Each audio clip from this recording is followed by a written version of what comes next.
curta o vídeo e se inscreva no canal. Audioteca ANCAP. Audioteca apresenta Frederic Bastiat. O Indiscreto, 12 de dezembro de 1847.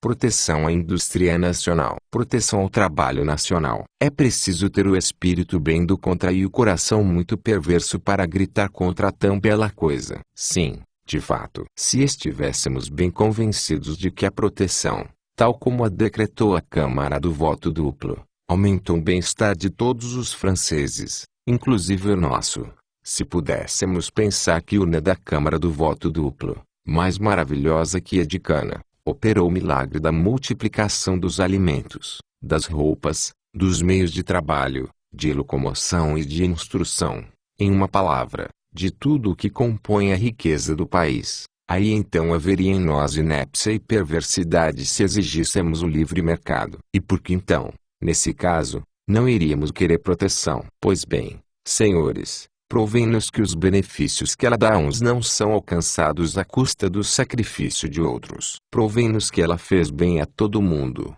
ao proprietário, ao fazendeiro, ao negociante, ao industrial, ao artesão, ao operário, ao médico, ao advogado, ao funcionário, ao padre, ao escritor, ao artista. Provem-nos isso, e prometemos que cerraremos fileira junto com ela. Por enquanto, apesar do que vocês venham a dizer, ainda não estamos loucos. E, quanto a mim, para lhes mostrar que não é por capricho e nem por tolice que me engajei nessa luta, vou lhes contar minha história. Depois de ter feito muitas leituras, de ter meditado, recolhido numerosas observações, seguido semana após semana as flutuações do mercado de minha cidadezinha, depois de ter mantido com numerosos negociantes uma ativa correspondência, cheguei, por fim, ao conhecimento pleno do fenômeno. Quando a coisa falta, o preço se eleva. Acreditei ter podido tirar disso, sem ser muito ousado, a seguinte consequência: o preço se eleva quando e porque a coisa falta. Fortificado por essa descoberta, que me valerá no mínimo tanta celebridade quanto a do Sr. Proudhon com a famosa fórmula, a propriedade é roubo, eu me encarapetei, qual novo Dom Quixote, em minha humilde montaria e parti pelos campos. Apresentei-me inicialmente a um rico proprietário e lhe disse: Senhor, faça-me a gentileza de me dizer por que o senhor se prende tanto à medida que, em 1822, a Câmara do Voto Duplo tomou com relação aos cereais. Ora, vejamos, a coisa é clara, porque ela me proporcionou melhor venda para o meu trigo. O senhor acha então que, de 1822 a 1847, o preço do trigo foi, em média, mais elevado na França, graças a essa lei, do que seria se ela não tivesse sido editada? Claro que sim, pois, do contrário, eu não a apoiaria. Mas se o preço do trigo ficou mais caro, foi preciso que houvesse menos trigo na França com essa lei do que sem ela, pois se ela não afetasse a quantidade, não teria afetado o preço. Isso é óbvio. Tirei então de meu bolso um caderno de notas e escrevi o seguinte: pela confissão do proprietário, há 25 anos que essa lei existe. Definitivamente, houve menos trigo na França do que se a lei não tivesse existido. Em seguida, dirigi-me a um criador de gado. Será que o senhor poderia me esclarecer por que motivo apoia tanto a restrição com relação à entrada de gado estrangeiro no país, feita pela Câmara do Voto Duplo? É que, com isso, eu vendo meus bois por um preço mais alto. Mas, se o preço fica mais alto por causa dessa restrição, isso é um sinal certo de que houve menos bois vendidos, abatidos e comidos no país, nos últimos 25 anos, do que se não existisse tal restrição. Boa pergunta. Nós só votamos a restrição por causa disso. E eu escrevi logo no meu caderno: pela confissão do criador de gado, há 25 anos que a restrição existia menos bois na França do que se não existisse a restrição. Daí fui então visitar um ferreiro. Será que o senhor poderia me dizer, por gentileza, por que defende tão energicamente a proteção que a Câmara do Voto Duplo concedeu ao ferro? Porque, graças a ela, consigo vender meu ferro por um preço melhor. Mas então, graças a ela também, há menos ferro na França, pois se a quantidade de ferro oferecida fosse igual ou superior, como o preço poderia ser mais elevado? É claro, como a água da fonte, que a quantidade é menor, pois essa lei teve exatamente o objetivo de prevenir contra a invasão de ferro no país. E eu escrevi nos meus papezinhos, pela confissão do ferreiro, já há 25 anos, graças à proteção, a França vem tendo menos ferro. Eis que as coisas começam a ficar claras, me disse eu, e corri para a casa de um comerciante de tecidos. O senhor me poderia dar uma pequena informação? Faz 25 anos que a Câmara do Voto Duplo, a qual o senhor pertence, votou a exclusão absoluta do comércio do tecido estrangeiro. Quais devem ter sido as razões que a levaram, e ao senhor também, a chegar a isso? Será que o senhor não compreende que foi para que eu tirasse melhor partido de meus tecidos e ficasse rico mais depressa? Não tenho dúvidas. Mas o senhor está bem certo de que teve sucesso? Está bem seguro de que o preço do tecido tenha ficado, durante esse tempo, mais elevado do que se a lei tivesse sido rejeitada? Isso não pode ser motivo de dúvida. Sem a lei, a França teria sido inundada de tecidos e o preço se aviltaria, o que seria uma coisa terrível. Eu não estou ainda querendo saber se seria terrível, mas, seja como for, o senhor concorda que a consequência da lei foi a de fazer com que houvesse menos tecidos na França? Essa foi não só a consequência como o objetivo da lei. Muito bem, disse eu, e escrevi nas minhas notas. Pela confissão do comerciante, já há 25 anos que a França vem tendo menos tecido por causa da proibição. Seria muito longo e fastidioso continuar buscando detalhes sobre essa curiosa viagem de exploração econômica. Basta que eu diga que visitei sucessivamente um pastor, um comerciante de lã, um colono, um comerciante de açúcar, um produtor de sal, um ceramista, um acionista de minas e de ferro, um fabricante de máquinas, um de instrumentos de arado e ferramentas, e de todos obtive sempre a mesma resposta. Voltei para casa e fui rever minhas notas, tentando colocá-las em ordem. Não posso fazer coisa melhor do que publicá-las aqui. Já há 25 anos, graças às leis impostas ao país pela Câmara do Voto Duplo, tem havido na França menos trigo, menos carne, menos lã, menos ulha, menos velas, menos ferro, menos aço, menos máquinas, menos arados, menos ferramentas, menos tecidos, menos fios, menos sal, menos açúcar, e menos de todas as coisas que servem para alimentar, vestir, alojar, mobiliar, aquecer, iluminar e fortalecer os homens. Por Deus do céu, exclamei, posto que assim, a França ficou menos rica em minha alma e na minha consciência, diante de Deus e dos homens, pela memória de meu pai, de minha mãe e de minhas irmãs, por minha salvação eterna, por tudo o que há de mais caro, de mais precioso, de mais sagrado e de mais santo neste mundo e no outro, acreditei que minha conclusão era justa. E se alguém me provar o contrário, eu não somente deixarei de pensar sobre esse assunto, como deixarei de pensar sobre o que quer que seja, pois em qual raciocínio poderei eu ter confiança, se não puder ter neste do qual estamos tratando? 19 de dezembro de 1847. Você se lembra perfeitamente, caro leitor. Eu não me lembro de nada. Como, em 8 dias somente você conseguiu apagar de sua memória a história dessa memorável pesquisa? O senhor acha que vamos ficar pensando nisso durante 8 dias? É uma pretensão bem indiscreta. Vou então recomeçar. Seria acrescentar uma indiscrição a outra indiscrição. Você está me confundindo. Se quiser que o final da história seja inteligível, é preciso não perder de vista o começo. Resuma, então. Pois bem, eu dizia que, ao voltar de minha peregrinação econômica, meu caderno de notas registrava o seguinte: de acordo com o testemunho de todos os industriais protegidos, a França teve, como consequência das leis restritivas da Câmara do Voto Duplo, menos trigo, menos carne, menos ferro, menos tecidos, menos fios, menos ferramentas, menos açúcar e menos todas as coisas que o país teria tido sem essas leis. Já estou me lembrando. Esses industriais diziam,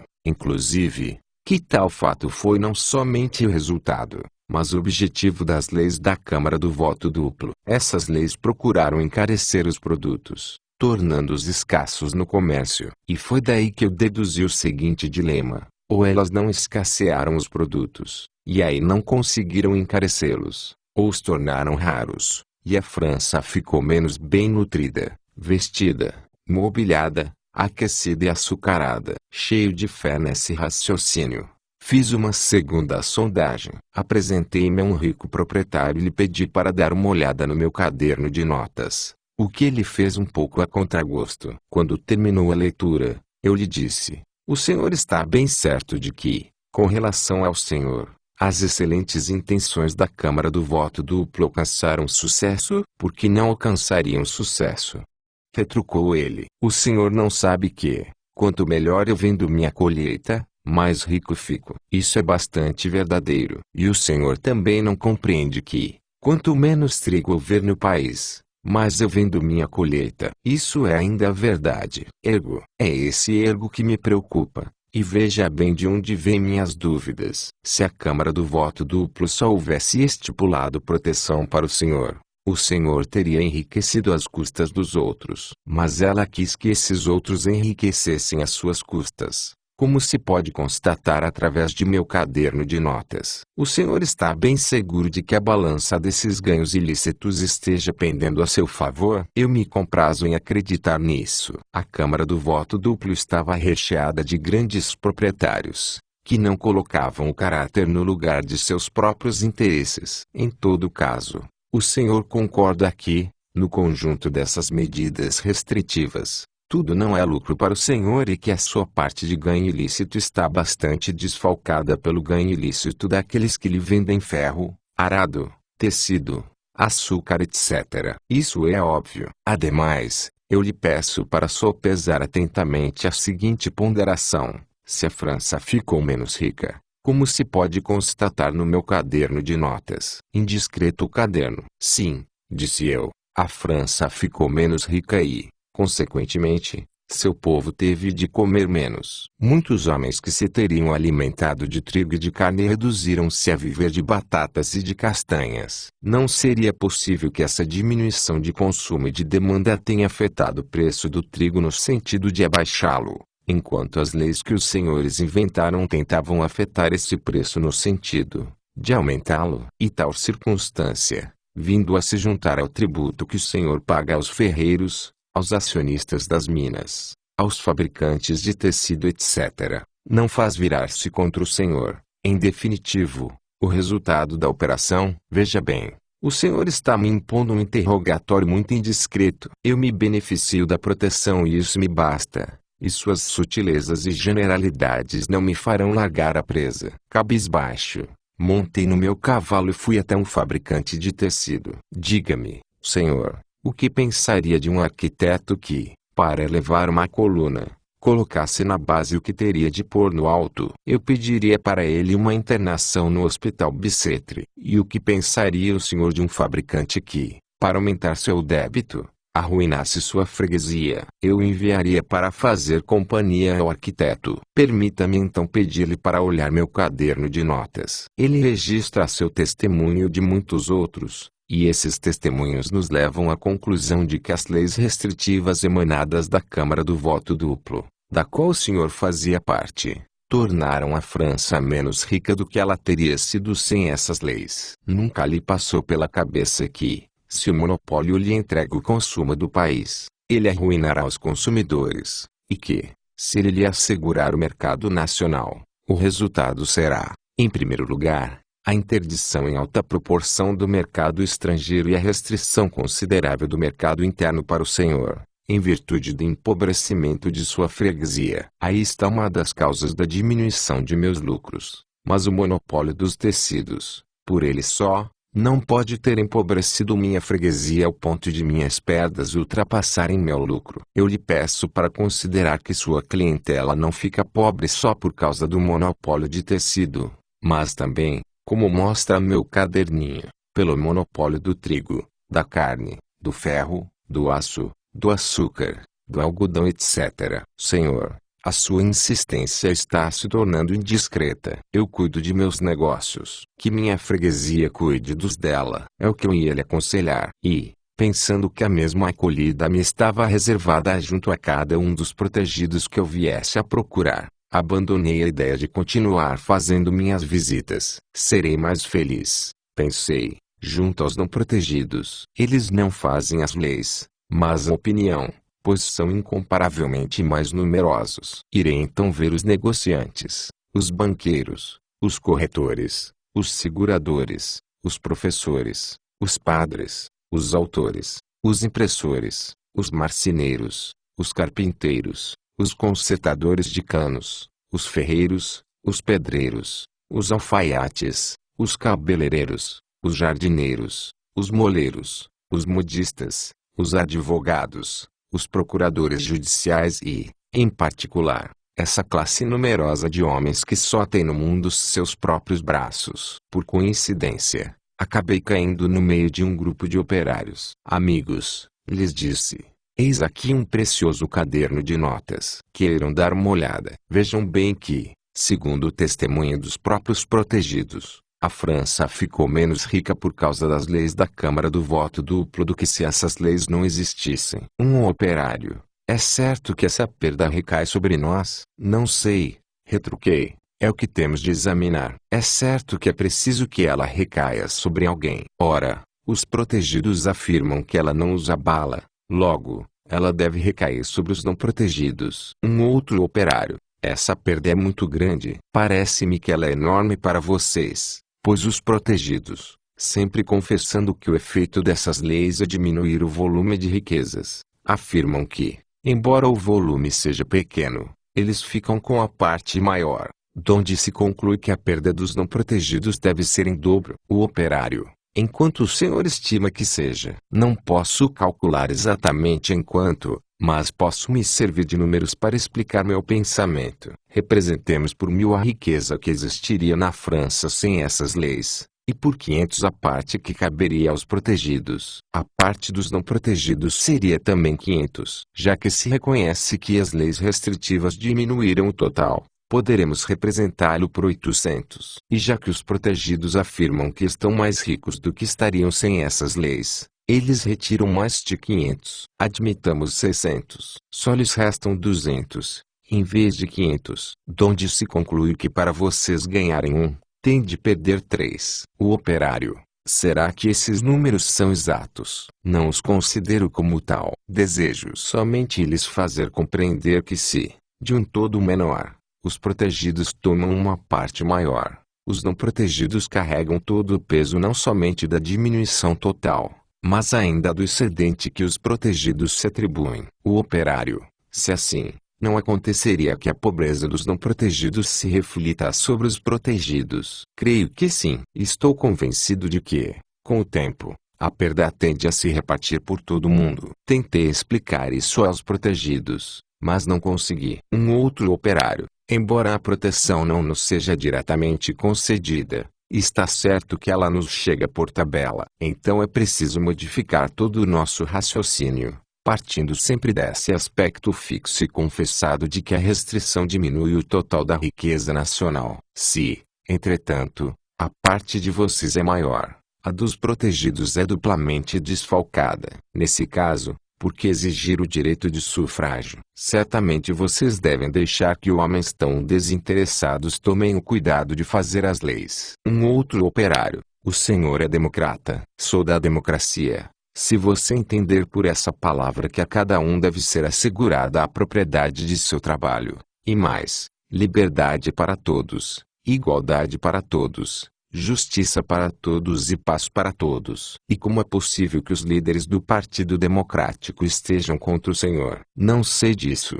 Eles o pintam de uma tal maneira. E o que podem eles dizer? Dizem que o senhor e seus seguidores são doutores e, além disso, que têm razão em princípio. O que eles querem dizer com isso? Entendem simplesmente que os senhores têm razão, que a restrição é injusta e prejudicial, que diminui a riqueza geral, que essa redução de riqueza recai sobre todo mundo e, particularmente, como os senhores dizem, sobre a classe trabalhadora. Dizem que é uma das causas que nos impedem, a nós e a nossas famílias, de aumentar nosso bem-estar, nossa instrução, nossa dignidade e nossa independência. Eles acrescentam que é bom que as coisas sejam assim, que é ótimo que soframos e que nos equivoquemos sobre a causa de nossos sofrimentos. E dizem ainda que o triunfo das doutrinas dos senhores, as quais levam em conta nossa miséria e dissipam nossos preconceitos, afastaria as oportunidades da grande guerra que eles esperam com impaciência. Então eles estão do lado da iniquidade,